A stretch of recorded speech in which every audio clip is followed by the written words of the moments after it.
안녕하세요. 절대갑TV의 명품 PD 한PD입니다. 여러분, 우리나라 교육의 특징이 뭐냐면 나고병이 많은 교육 시스템이에요. 얼마 전까지만 해도 인서울, 그죠?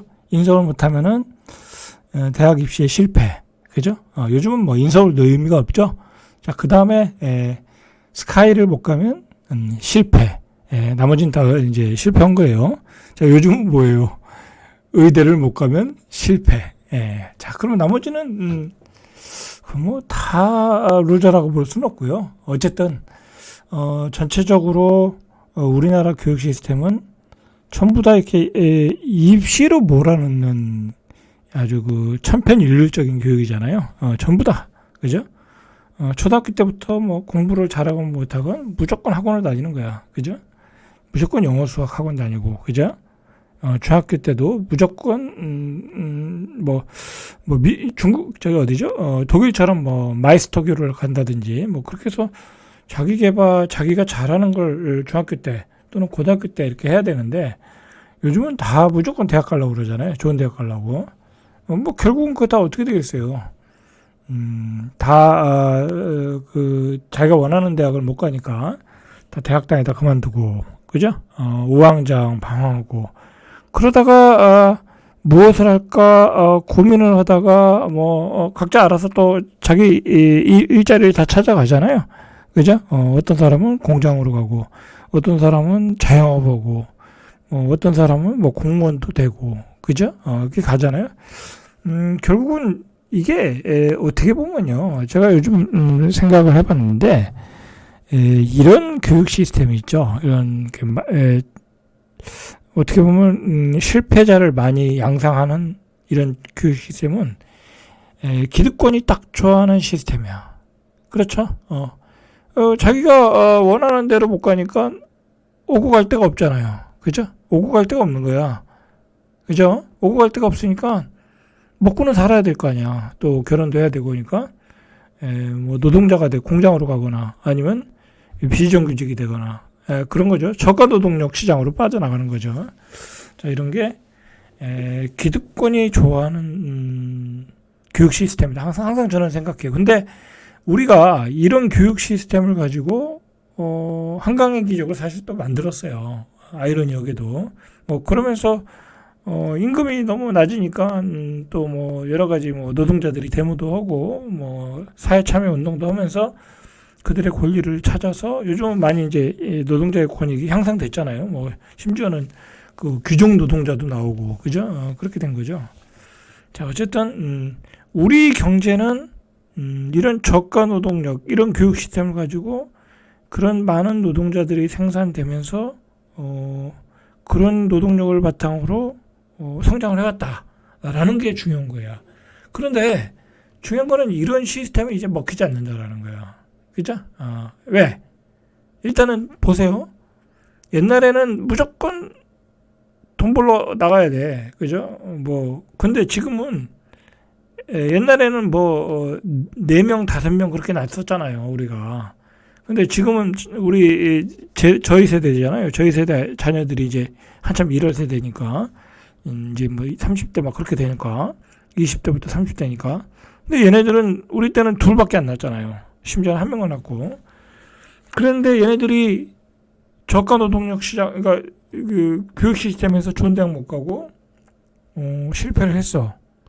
그러면 비정규직으로 일하든지 아니면 어떤 고용 공장으로 가서 일을 하든지, 그죠? 아니면 건축 현장으로 가든지, 그죠? 아니면 기술자가 되든지, 그죠? 엔지니어가 되든지 그래야 되는데 얘네들이 그런 데로 안 간다는 거야. 요즘은 심지어는 얼마 전까지 인기 있었던 건축 현장에 소장이 되는 일도 안 한다는 거야. 건축 관리자도 건축가가 인기가 없대잖아요. 그렇잖아요. 그러면서 얘네들이 부모님의 이 후광 아래, 그죠? 뭐라고 그러죠? 캥거루족이 돼가지고 집에서만 있는 거야. 일을 안 가. 심지어는 대기업에 취직해도 일을 안 해. 저기 힘들다고 다 뛰쳐나와. 그리고 그냥 집으로 들어오는 거야. 걔들이 은둔아예요, 은둔아. 정신적으로 문제가 있어서 은둔아가 되는 경우도 있지만, 처음에는 적응 못하고, 에휴, 내가 그 돈 벌 바에는 차라리 집에서 있는 돈 가지고 먹고 살겠다. 자, 제가 이 얘기를 하는 건 뭐냐면, 이런 저가 노동력 시장에 공급이 끊어졌다라는 거야. 안 그래도 저출산 고령화도 있고, 그리고 어제도 얘기했듯이 복지 시스템이 강화되니까 그 복지를 누리면서 그 국가에서 주는 복지와 부모님이 주는 복지를 누리면서 애들이 일을 안 나가더라. 그죠? 그리고 비정규직으로 일하는 것도 자존심 상하고. 자, 그러니까 여러분 어떻게 되겠어요? 그죠? 어떻게 되겠냐고. 그러니까 어떻게 되겠냐고요. 우리 베이비붐 세대들은 우리 세대는 지금 다 은퇴하고 있거든요. 1차는 다 은퇴했고 2차는 지금 은퇴하고 있고 우리는 지금 이제 생산을 못 해요. 소비만 해야 돼. 그죠? 우리는 소비자가 된 거예요. 우리는 가서 자동차를 사고 그리고 뭐 옷을 사고 밥을 먹고 세금을 안 내. 소비만 하는 세대야. 그런데 우리 젊은이들도 소비만 하는 거야. 일을 안 하고.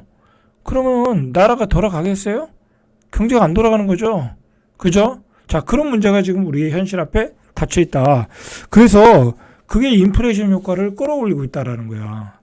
다 소비만 하고 있는 거야.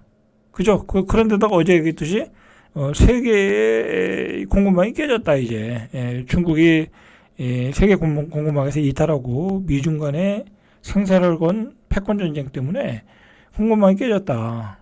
자, 그러면서 이 인플레이션이 아주 구조화되고 그 다음에 시중의 돈은 말라가고 있다라는 거야. 시중의 돈은. 자, 우리 세대가 저축했던 돈들은 우리는 저축한 돈을 지금 뽑아먹고 살고 있는 거잖아요. 자, 그걸 또 뽑아서 우리 아들을 주고 그러는 거죠. 근데 우리 젊은 세대들은 은행에 저축할 돈이 없어. 그죠? 저축할 돈이 없잖아요. 걔네들은 쓰기도 잘 쓰고, 그리고 집을 사서 빚도 많이 졌고, 저축할 돈이 없어. 은행에 돈이 없어요. 그럼 어떻게 되겠어요? 한국은행에서 계속 돈을 찍어 돌리지 않는 한, 시중은 인플레이션이 일어나고, 돈이 모자르니까, 돈도 모자르고, 소비는 계속되고, 그죠? 인플레이션이 일어나는 거야. 그러면 거기다 대고, 정부가 막 돈을 찍어서, 그죠? 부채, 적재 채권을 국채를 발행해서 막 찍어서 RP로 공급을 막 해. 그럼 어떻게 되겠어요? 현금은 쓰레기가 되고 인플레이션은 되고 금리가 올라가겠죠? 그죠? 자, 그게 지금 우리 지금의 현실이잖아요. 그죠? 지금 그렇게 되고 있는 거예요. 자, 그런데다가 인플레이션 효과가 오니까 소비를 못 하잖아요. 실질 소득은 줄어들고 저가 노동력이 사라지고 있는 거야. 우리 베이비붐 세대가 은퇴하고 노년층으로 편입되고 우리 베이비붐 세대는 어마어마한 노동시장에 인력을 공급했잖아요. 한 집에 4명, 5명, 7명씩. 그죠? 근데 그 사람들이 다 빠져나가고 일할 사람이 없어. 여러분 요즘 어디 공장 한번 가보세요. 아니면 건설 현장 가보세요. 건설 현장 일 끝나고 이렇게 쭉 그 노동자들이 일 끝나고 나오잖아요. 나 깜짝 놀랐어요. 완전히 글로벌이야.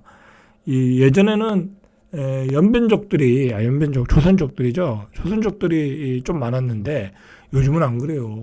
요즘은 건설 현장 끝나면 완전히 우즈베키스탄, 투르키스탄 그 회교도들이죠. 그죠? 아랍은 아니고 어쨌든 그 회교도 스타일의 서구 사람 같은 사람들이 등치는 아주 체격은 골격은 좋고 그 사람들은 고기만 먹으니까 그죠? 그런 사람들이 와서 일을 해요. 우리 노동시장에 우리 그 예전에 일했던 노동자들이 다 빠져나갔어요. 없어졌어요. 노동 현장에 그런 힘든 일도 안 하고. 자, 그러니까 결국은 어떻게 되겠어요? 인프레가 되는 거예요. 인프레가. 그죠? 계속 인건비가 올라가잖아요. 그러니까 건설비가 올라가잖아요. 건설비가 그래서 올라가는 거예요. 그죠? 분양가가 그래서 올라가는 거야. 건설사가 감당하지 못할 정도로 계속 올라가고 있는 거야. 그런데 중요한 건 그 사람들이 그 노동자들이 그 돈을 국내에서 소비를 안 하잖아요. 그죠? 다 외국으로 송금하잖아요. 그러니까 불황이 오는 거예요. 그죠? 우리는 소비할 돈이 없고 그 노동자들이 번 돈들은 다 외국으로 가고 그죠? 그런데다가 잠깐 이거 볼까요? 좀 입체적으로 좀 얘기를 해야 되는데 여러분 이게 출생하거든요. 자 보세요. 2001년도에 2000년도에 64만이 났어요. 64만이 났는데 지금 23만이에요. 그죠? 3분의 1밖에 안 남았어요. 그죠? 이 94년 기준으로 보면 72만에 23만 이렇게 줄었고요. 그러면 자 보세요. 2002년도에 49만 명이야. 49만 6천 명. 그냥 50만이라고 그럴게요. 자, 50만에 이때 친구들이 지금 한참 돈을 쓸 나이잖아요. 이때 태어난 아이들이 20대 한 초반 애들이 그죠? 노동시장에 얘네들이 숫자도 적지만 들어오질 않는다라는 거야. 그죠? 이렇게 줄어들었어요. 이때 비교하면 이때 이제 우리 때 비교하면 100만이잖아요. 100만에 반토막이 난 거예요. 반토막이 지금 노동시장에 오는데 얘네들이 들어오질 않는 거야. 그죠? 아까 뭐라고 그랬어요? 그냥 힘든 노동시장은 안 가고 대기업도 안 가고 대기업도 갔다가 돌아 나오고 중소기업은 비정규직이라고 월급이 작다고 나오고 그죠? 그러니까 인건비가 자꾸 올라가는 거예요. 인건비가. 그런데 인플레이션이 일어나고 있잖아요. 그러니까 이게 무슨 현상이 일어나냐면 인플레이션이 일어나니까 물가 상승으로 실질 소득이 감소됐잖아요. 그죠? 내 월급이 감소된 거예요. 그러니까 노동자들이 뭘 원하냐면 임금을 인상해달라. 그죠? 그죠? 임금을 인상해달라. 왜냐면 그것 가지고 나 집 못 사. 결혼도 못 해. 그죠? 그렇게 되니까 어떻게 됐어요? 인플레이션 효과가 일어나고 있다라는 거야, 지금. 자, 그런데 우리 어르신들이 많으니까 복지 비용을 많이 써야 되잖아요. 그죠? 그렇게 해야 되니까 정부는 울먹 겨자 먹기로 계속해서 적자를 발행해야 돼. 그러니까 이 좌파 정권이 들어오면요, 좌파 정권은 무조건 적자를 가면서 계속해서 이 복지 비용을 쓸 수밖에 없거든요. 그게 좌파 정권의 운명이에요. 어떻게 보면, 그죠? 그래서 어떻게 보면 뭐 이건 정치 얘기는 아니에요. 어떻게 보면 우리 사회가 좌파에 대해서 반대급부가 있잖아요. 우파라고. 그래서 그 우파가들이 그렇게 극렬하게 반대를 하는 거예요. 사실은 미래에 쓸 돈이 너무 많거든. 미래의 적자가 보이거든. 그 적자를 좌파들은 계속해서 메꾸잖아요. 그죠? 얼마 전에도 국회에서 무슨 고교 무상교육 3년 연장하는 거, 국가에서 이제 무상 교육비를 지원하던 걸 중단하겠다. 아니, 3년 연장하겠다라는 걸, 최영목 부총리가, 거부권을 행사했죠. 그게 뭐겠어요. 재정이 적자나니까 그렇게 한다라는 거 아니에요. 어쩔 수 없는 거죠, 그거는. 돈이 없으니까.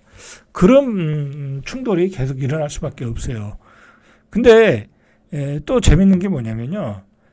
사실은 이건 제가 이제 사담인데 이제 우리 예를 들어 이제 보수 정권이 굉장히 우리가 보수적으로 생각하잖아요. 굉장히 보수적이다. 그리고 요즘은 이제 윤석열 대통령 때문에 이제 더 구구 쪽으로 가고 그렇게 됐잖아요. 근데 실질적으로 이렇게 우리 정책을 펴는 거 보면 그렇지도 않아요. 우리나라는 좀 좌파 정부가 좌파 정책이 주도하는 면이 있기 때문에 우리가 얼마나 사회에 무상이 많아요. 그죠? 고등학교도 무상, 그리고 밥도 공짜, 고등학교도 밥 공짜 주나요? 거기까지는 내가 모르겠네요. 중학교는 공짜로 주는 것 같고, 초등학교 공짜로 주고, 유치원도 거의 무상으로 다니는 것 같고, 그죠? 자, 이렇게 되면 이게 예전에 지금까지는 돈을 많이 벌어서 우리가 그것을 복지 비용을 지출할 수 있는 능력이 있었어요. 그러나 앞으로는 그게 어렵다. 이제는 세금 낼 사람이 없는 거야. 생산 인구가 줄어들고 있잖아요. 그죠? 아까 기본적으로 그 숫자만 봐도 그 사람들이 우리 때는 100만 명이니까 그 100만 명이 잘 벌어서 세금을 잘 냈어요. 우리는 일도 열심히 했고. 그러나 지금 40만 명, 이제 한참 이 생산 인구가 40만 명, 그 친구들은 일도 잘 안 해. 그죠? 힘들다고. 그리고 숫자도 줄었어. 세금도 안 내. 근데 지금 태어난 아이들이 또 20대가 되면 23만 명으로 줄어들어. 그러니까 이게 뭐 답이 뻔한 거잖아요. 여러분, 임금은 올라갈 수밖에 없어요, 이제. 그죠? 일을 안 하니까. 자, 이런 얘기를 요번에 어떤 요 기사에서 이야기를 하고 있는 거예요, 지금. 좋은 얘기죠. 그러니까 이게 요즘 그거에 대한 대비 때문에 AI가 결국은 두각을 나타내는 거고, 로봇가 두각을 나타내는 거고, 그것으로 대안을 만들어 보겠다라는 거죠. 그죠? 자, 선진국도 이미 2005년을 정점으로 생산 인구가 감소했어요. 이미. 이 선진국은 이미 그렇게 됐어요. 그래서 중국도 2010년 정점으로 생산 인구가 감소됐다. 자, 우리나라는 2016년을 정점으로 감소하기 시작했다. 그래서 30년 된 2025년이 되면 일본보다 더 낮아질 거다라고 보고 있고, 전 세계의 생산 가능 인구가 2028년 정점으로 이제는 정점으로 감소한다. 전 세계적으로 보면 이런 감소는 결국 우리의 인플레이션이 일어나고 우리의 이 임금을 올리고, 그러나 실질 소득은 또 감소된다라는 거죠. 자, 이런 점에서 굉장히 암울한 거죠. 그죠? 암울한 거죠. 부양을 해야 되는 사람들만 늘어난다. 그러니까 쉽게 생각해서요, 여러분들. 우리 가정에 가족 구성원이 한 5명 있어. 근데 예전에는 3명이 일했어. 그 3명이 잘 벌어서 먹고 살았어. 그런데 한 사람이 일하게 되고 나머지 4명을 먹여 살려야 되는 거야. 그죠? 그러면 가게가 어떻게 되겠어요? 힘들어지겠죠? 그죠? 그런 구조로 가고 있다. 라는 거죠. 자, 그러니까 지금은 욕심을 줄여야 돼. 욕심을 줄여야 돼요. 그죠? 욕심을 줄여야 되고, 제가 눈에 얘기하지만, 빚도 줄여야 된다. 그죠? 무리하게 빚을 내서 뭐 부동산 투자하고 집을 사고 그럴 때가 아니다. 그죠? 그럴 바에는 뭐 자기에게 맞는 집을 사고, 그죠? 자기에게 맞는 집을 사고, 노후를 위한 준비를 더 철저하게 해서 그 안에서 어떤 행복감을 누릴 수 있도록, 그죠? 그 안에서 행복감을 누릴 수 있도록 계획을 짜 가시는 게 현명한 길이다. 라는 얘기로 마무리를 짓겠습니다. 절대값TV의 명품 PD 한 PD였습니다.